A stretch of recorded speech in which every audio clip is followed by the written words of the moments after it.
السلام علیکم ورحمۃ اللہ وبرکاتہ۔ علماء کرام کی خدمت میں سوال ہے کہ ایک بندے کا کاروبار شراب کا کاروبار ہے یا کہ چرس کا کاروبار ہے، تو وہ افطاری کرواتا ہے، تو لوگوں کا اس کی افطاری پر جانا کیا یہ درست ہے یا کہ نہیں؟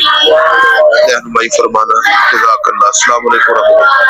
جی وعلیکم السلام ورحمۃ اللہ وبرکاتہ۔ آپ کا سوال ہے کہ ایک آدمی ہے، اس کا شراب اور چرس کا کاروبار ہے، تو لوگوں کو افطاری کرواتا ہے، تو کیا اس کی افطاری پر جانا یہ درست ہے؟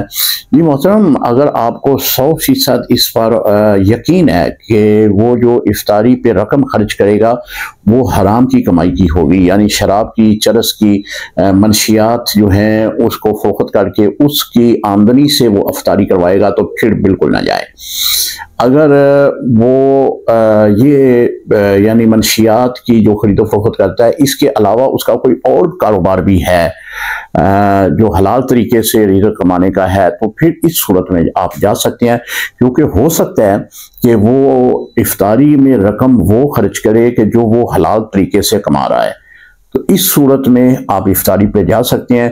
اگر اس کی 100% آمدنی کا ذریعہ جو ہے وہ حرام ذرائع ہیں، تو پھر ایسے شخص کی افطاری پہ بالکل نہ جائیں، بلکہ اسے کہیں کہ آپ کی آمدنی ٹھیک نہیں ہے، ہمارے روزے جو ہیں وہ اللہ اس کے رسول کے لیے ہیں، لہٰذا ہم تیری افطاری پہ نہیں آ سکتے، تاکہ اس بنا پہ جو ہے اس کے اندر اس معاملے کی غیرت آئے گی۔